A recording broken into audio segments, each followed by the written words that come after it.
O texto da pregação desta noite será em Marcos capítulo 1, Marcos capítulo 11, do versículo 1 ao versículo 11. No momento vamos fazer a leitura do Salmo 24.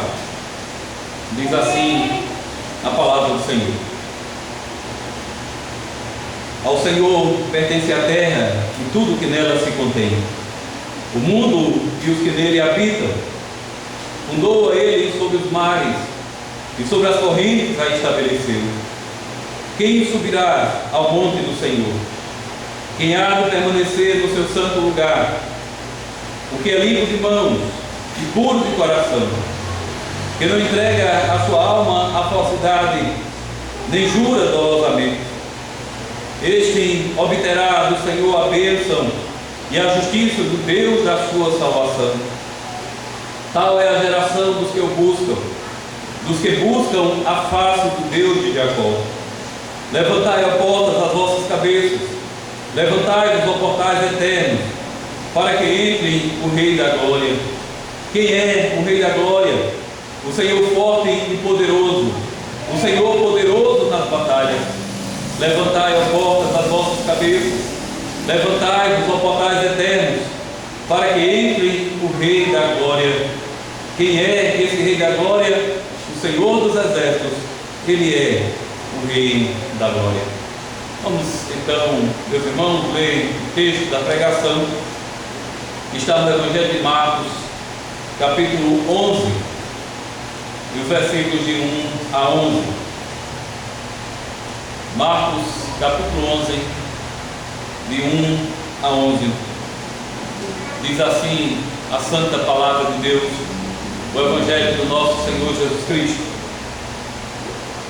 Quando se aproximavam de Jerusalém, de Betfagé e Betânia, junto ao Monte das Oliveiras, enviou Jesus 2 dos seus discípulos e disse-lhes: Ide à aldeia que aí está diante de vós, e logo ao entrar achareis preso um jumentinho, o qual ainda ninguém montou. Desprendei-o e trazei-o. Se alguém vos perguntar: por que fazeis isso? Respondei: o Senhor precisa dele e logo o mandará de volta para aqui. Então foram e acharam o jumentinho preso junto ao portão, do lado de fora, na rua, e o desprenderam. Alguns dos que ali estavam reclamaram: que fazeis soltando o jumentinho? Eles, porém, responderam conforme as instruções de Jesus. Então os deixaram ir. Levaram o jumentinho sobre o qual puseram as suas vestes, e Jesus o montou. E muitos estenderam as suas vestes no caminho, e outros ramos que haviam cortado do campo. Tanto os que iam adiante dele, como os que vinham depois, clamavam: Hosana, bendito que vem em nome do Senhor, bendito o reino que vem, o reino de Davi, nosso pai, Hosana nas maiores alturas. E quando entrou em Jerusalém, no templo, tendo observado tudo, como fosse já tarde, saiu para Betânia com os 12. Até aqui, meus irmãos, a leitura da palavra de Deus. Amados irmãos do Senhor Jesus Cristo, queridos ouvintes que nos ouvem pela transmissão, nós estamos no período da Quaresma, período que termina com a Páscoa, que é antecedida por esta semana que é chamada de Semana Santa. Nesse tempo, é uma prática da igreja olhar para os últimos atos de Jesus aqui neste mundo, sua paixão e morte na cruz. O nosso texto traz um dos atos mais importantes de Jesus, naquela que seria a sua última semana neste mundo. Normalmente, nós vemos nos evangelhos o nosso Senhor evitando o reconhecimento público. Embora ele fizesse muitos milagres e realizasse muitas curas, ele quase sempre procurava o anonimato, pedia para que as pessoas não dissessem quem realizou o milagre. Sempre que a multidão estava o procurando e o apertando, ele se retirava, às vezes para a Galileia ou para algum outro lugar distante. No entanto, aqui nessa passagem, nos chama a atenção exatamente o contrário. O Senhor mesmo escolhe chamar a atenção do público geral para si. Ele entra publicamente em Jerusalém, à frente dos seus discípulos. Jesus dirigiu-se voluntariamente à cidade santa, e a multidão o recebeu aos gritos de Hosana, Hosana nas alturas, bendito que vem em nome do Senhor. Ele estava rodeado por uma multidão, assim como fez Davi quando retornou da batalha de Gilgal. Tudo isso aconteceu quando milhares de judeus estavam reunidos em Jerusalém, vindo de vários lugares do mundo, a fim de celebrarem a Páscoa. Podemos imaginar que a notícia da chegada do nosso Senhor agitou a cidade. Provavelmente não houve uma residência em Jerusalém onde a entrada do profeta de Nazaré não foi conhecida e comentada naquela noite. Precisamos sempre lembrar essas coisas. Ao lermos esse relato da vida do nosso Senhor Jesus Cristo, pois não foi em vão a chegada de Jesus à cidade de Jerusalém. Este acontecimento foi tão importante que foi relatado pelos 4 evangelistas. Esta é uma cena do mistério de Jesus que deve ser estudada com atenção, pois aqui temos lições práticas para a nossa vida e o bem das nossas almas. Em primeiro lugar, observem quão público o nosso Senhor, de propósito, tornou um dos últimos atos de sua vida. O Senhor Jesus chega a Jerusalém a fim de dar a sua vida e quer que toda Jerusalém tome conhecimento disso. Quando Jesus ensinava as coisas mais profundas do Espírito, quase sempre ele ensinava apenas aos 12 apóstolos. Quando ele falava por parábolas, muitas das vezes dirigia-se somente aos pobres e ignorantes galileus. Ao realizar seus milagres, Jesus geralmente o fazia na cidade de Cafarnaum, ou então nos territórios de Zebulon e Naftali. Mas quando chega o tempo em que deveria morrer, ele faz uma entrada pública, triunfal em Jerusalém. Ele atraiu para si a atenção de governantes, sacerdotes, anciãos, fariseus, escribas, tanto gregos quanto romanos. Ele sabia que o mais grandioso evento que jamais ocorrera no mundo estava para acontecer.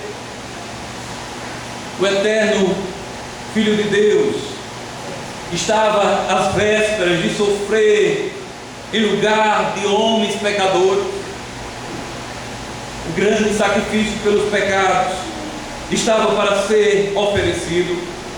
O grande Cordeiro Pascual estava para ser imolado. O grande ato expiatório pelos pecados do mundo estava para ser realizado. Por isso, ele cuidou para que a sua morte fosse extremamente pública, para que todos pudessem ver. Jesus determinou tudo de tal maneira que os olhos de todos em Jerusalém se voltaram para Ele. E assim, Ele morreu na presença de muitas testemunhas. Aqui podemos ver uma prova da indescritível importância da morte de Jesus Cristo. Guardemos nos nossos corações as graciosas e preciosas declarações do Senhor. Esforcemos-nos por caminhar nessas mesmas passadas na vida de vida santa. Valorizemos sua intercessão em nosso favor. Anelemos por sua segunda vinda, mas jamais nos esquecemos do fato coroador de tudo quanto sabemos a respeito de Jesus, a respeito da sua morte na cruz. Da sua morte procedem todas as nossas esperanças. Sem ela não estaríamos em segurança. Valorizemos, pois, aquela morte mais e mais a cada ano que vivemos.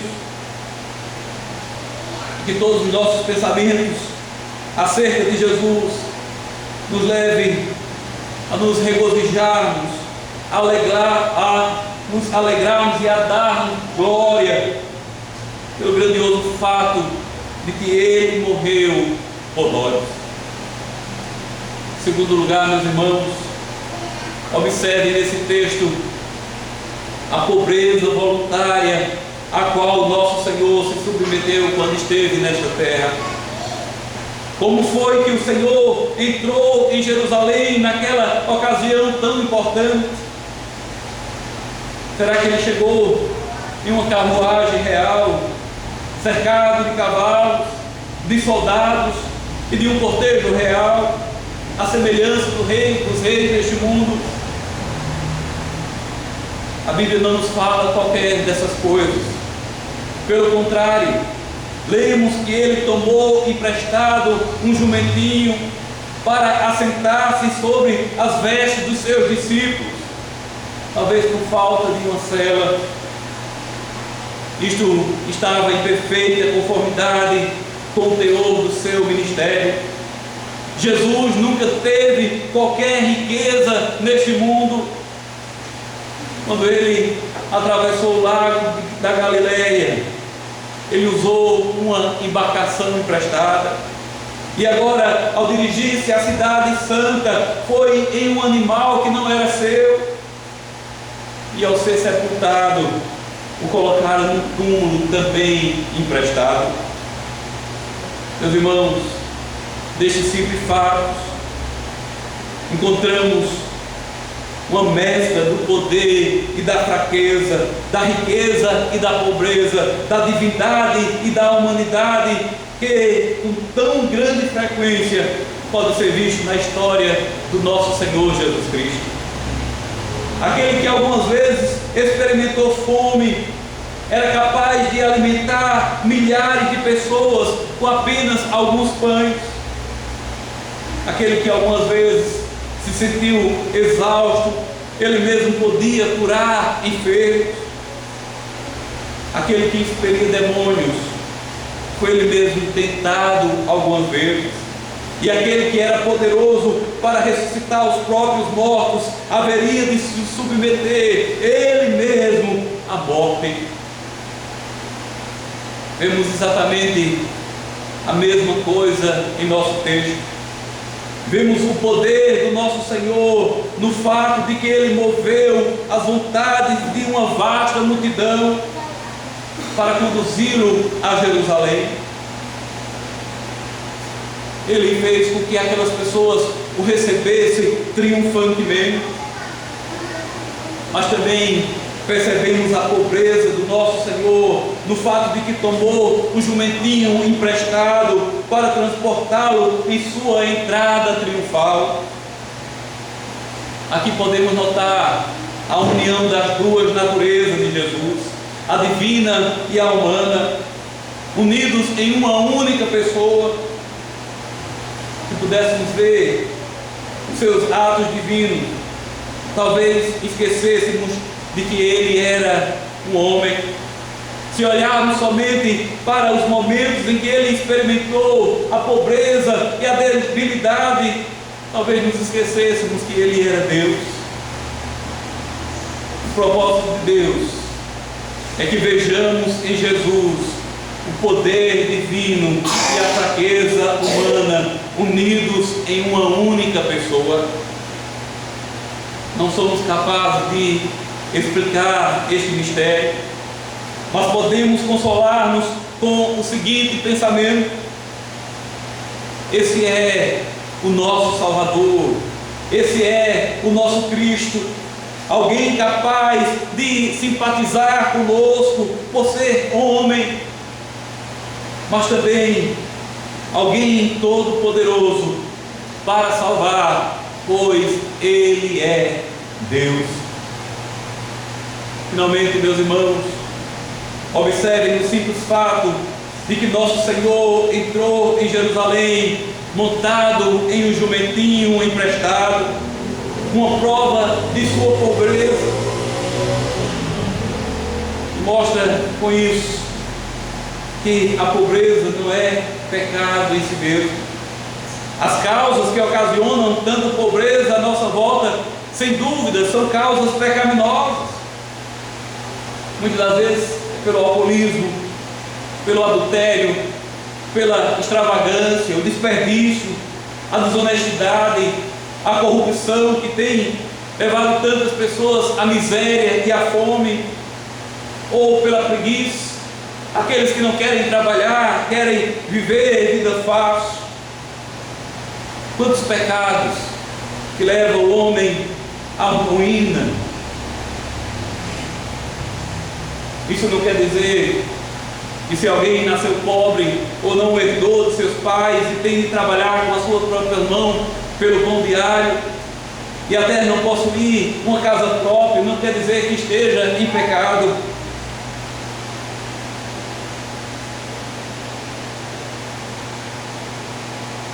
O homem mais honesto que pisou neste mundo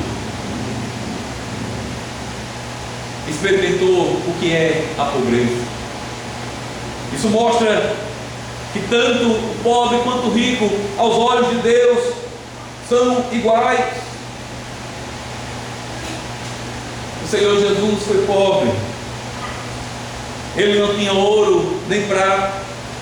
Quase sempre não tinha onde reclinar a cabeça, embora fosse rico.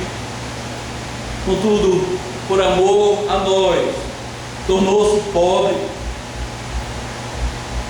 Ser alguém parecido com Cristo, quanto às condições financeiras, não pode ser algo errado. Por isso, cumpramos com os nossos deveres, naquela condição de vida dentro da qual Deus nos chamou. E se Ele achar por bem nos manter na pobreza, jamais devemos nos envergonhar. Pelo contrário, devemos nos contentar, sabendo que Cristo é o nosso maior tesouro. Pois o Salvador dos pecados cuida de nós, tanto quanto dos outros. O Salvador dos pecadores sabe muito bem o que significa ser pobre. Ele mesmo, sendo rico, se fez pobre para nos fazer ricos para com Deus.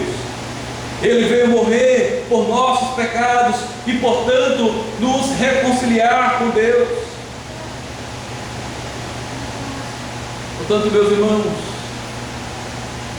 nos juntemos àquela multidão e também junto proclamemos: Hosana, Hosana, bendito que vem no nome do Senhor. Hosana significa salve-nos.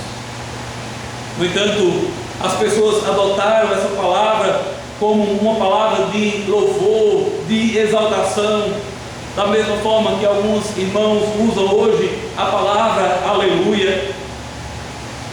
Então essa palavra pode sim ser usada como uma oração, como um grito de louvor. Nós estamos dizendo: Senhor, salva-nos, pois só Ele pode salvar, só Ele pode mudar a situação em que nós estamos passando. Não esperemos no homem, não esperemos na ciência a nossa salvação, mas esperemos em Deus, que é todo-poderoso. Esperemos no Senhor Jesus Cristo, que veio a este mundo para nos salvar dos pecados. Não temamos o que possa nos acontecer neste mundo. Como o Senhor Jesus Cristo mesmo disse: não temais os que matam o corpo, mas não podem matar a alma. Mas nos alegremos no Senhor, pois nele nós temos o perdão dos pecados, nele nós temos a vida eterna. Possamos nos lembrar desta saudação: bem-aventurado, bendito aquele que vem em nome do Senhor. Essas palavras vêm do Salmo 118, 26. É um salmo que faz parte do salmo de Halel, o salmo de louvor, que louva a Deus por ter libertado Israel do Egito. Bem-aventurado o reino do nosso pai Davi, que vem em nome do Senhor, hosana nas maiores alturas. Meus irmãos, como cristãos, nós somos cidadãos de dois reinos, cidadãos deste mundo, mas somos cidadãos do reino dos céus. E Cristo veio para garantir a nossa entrada na eternidade, para garantir a nossa entrada no reino vindouro. Lembram? Foi por isso mesmo que ele foi crucificado. Esta foi a acusação que levantaram contra Jesus, pois ele se dizia Filho de Deus, se dizia Rei de Israel. Na verdade, os próprios que o acusaram disso. E ele foi condenado e morto por essa acusação. Lá na sua cruz estava escrito a sua condenação: Jesus Nazareno, Rei dos Judeus. Aquilo que Jesus revelou a um pequeno grupo de discípulos lá na transfiguração, agora começa a revelar para a população em geral. Jesus é o Rei eterno. Ele foi recebido em Jerusalém como rei, ele foi crucificado como rei, ele foi sepultado como rei, ressuscitou triunfantemente e virá outra vez para reinar sobre tudo e sobre todos. Por isso os sacerdotes perguntaram a ele: você é o Cristo, o Filho de Deus bendito? E por esta declaração ele foi condenado. Aquele que entrou humilde em Jerusalém era ninguém menos que o Rei da Glória. Os judeus não creram, os sacerdotes não creram, antes o condenaram à morte. Os romanos o crucificaram, mas Deus o exaltou e o fez Senhor e Cristo, e lhe deu o nome que está acima de todo nome, para que ao nome de Jesus se dobre todo o joelho nos céus e na terra. Agora eu pergunto a você: o que você vai fazer com esse Cristo? Você vai crer e confessá-lo como seu Salvador? Você vai se juntar à multidão que consideram ele apenas um profeta, um mestre sábio ou o líder de uma seita. Saiba que dessa decisão, de como você o considera, depende sua vida e a sua morte eterna. Mas se você entende que Jesus Cristo é o Filho de Deus, então clame: Hosana nas maiores alturas, bendito que vem em nome do Senhor. Amém. Amém. Então nós vamos responder a essa mensagem cantando o hino 70 da igreja. O fundamento é Cristo o Salvador.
Agradecendo ao Senhor por esta palavra e também rogando ao Senhor por este momento que estamos passando, para aqueles que estão enfermos, e nosso Senhor, a sua bênção, a sua direção, a sabedoria do Senhor para os nossos líderes.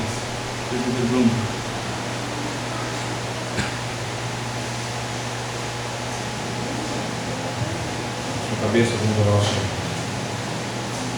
Senhor nosso Deus, somos o Pai, Criador do céu e da terra. O Senhor que és aquele que nasce a vida e todas as coisas.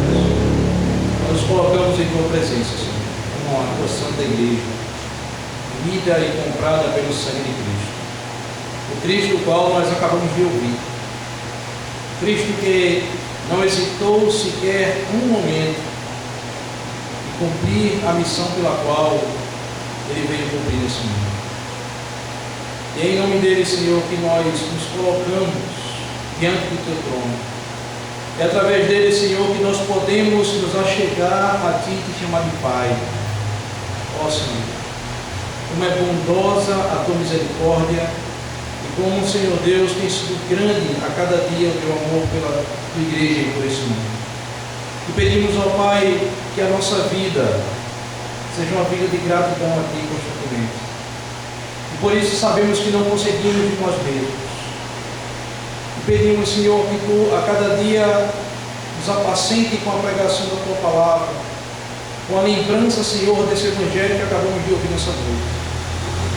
Ó Senhor, todos nós, como igreja do Senhor Jesus Cristo, aqui em São José da Coroa Grande, ou em qualquer parte do mundo, o qual está sendo pregado verdadeiramente o Teu Evangelho. Ó Deus, que as Tuas ovelhas sejam sempre apacentadas, e que nossas memórias fiquem sempre ativas aquele que é o autor da fé. Hosana das maiores alturas. E um dia, Senhor, com um só povo, nós estaremos reunidos para uma eternidade. Enquanto caminhamos, Senhor, na batalha, nos dá força e paz. Que seja, Senhor Deus, com todos aqueles que passam por momentos de dificuldades, a nossa nação e fora dela.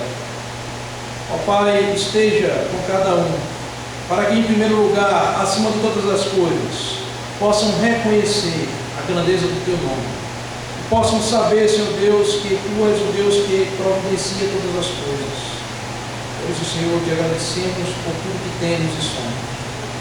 Esteja, ó Pai, com todos os magistrados, autoridades civis, militares, com os agentes da saúde, nesse momento, Senhor, que enfrentamos. Temos também irmãos em nosso meio que estão no combate à frente com essa pandemia. Que eles sejam, ó Pai, ali pacificadores. Que eles sejam também, ó Pai, agentes da Tua verdade, proclamando o Teu Evangelho nas suas vidas e no seu trabalho. Ó Senhor, cuida das suas famílias e de cada um deles. Cuida da Tua família, da fé aqui nessa igreja. Abençoa o nosso ministro da palavra para que ele sempre possa ter clareza na mente e no coração para estar assim trazendo a mensagem a cada domingo. Mesmo, Senhor, distantes como estamos nesse momento, fisicamente, porém unidos espiritualmente. A Tua igreja, Senhor, sempre possa ver Tua graça e misericórdia, independente das situações às quais passamos. Glória ao Teu santo nome. Nós honramos e bendizemos. Em nome de Cristo. Amém. De fé, meus irmãos, vamos confessar a nossa fé, recitando juntos as palavras do credo apostólico. Este é o resumo da nossa fé, que está de acordo com a palavra de Deus. Aqueles que creem, confessam assim: creio em Deus Pai Todo-Poderoso, Criador do céu e da terra, e em Jesus Cristo, seu único Filho, nosso Senhor, que foi concebido pelo Espírito Santo, nasceu da Virgem Maria, padeceu sob Pôncio Pilatos, foi crucificado, morto e sepultado, desceu ao inferno, no terceiro dia ressurgiu dos mortos, subiu ao céu e está sentado à direita de Deus Pai Todo-Poderoso, de onde há de vir a julgar os vivos e os mortos. Creio no Espírito Santo, na Santa Igreja Universal de Cristo, a comunhão dos santos, na remissão dos pecados, na ressurreição do corpo e na vida eterna. Amém. Vamos ainda cantar o hino 190. Graças te dou por tudo que me deste. E em seguida nós receberemos a bênção do Senhor.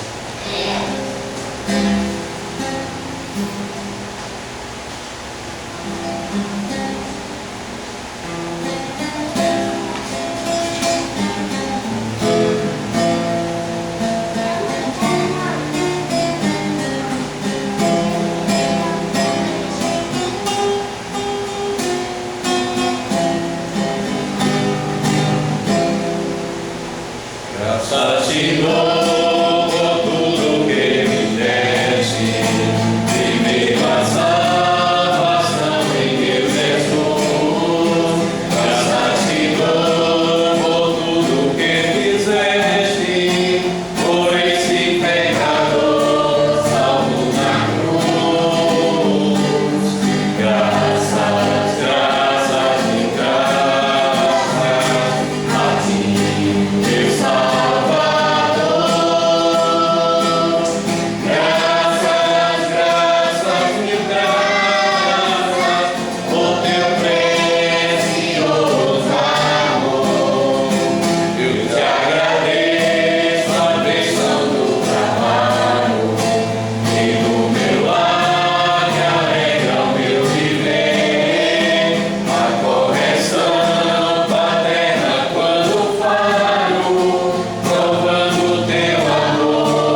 abençoe e te guarde.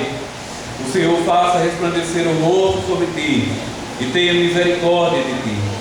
O Senhor sobre ti levante o rosto e te dê a paz. Amém.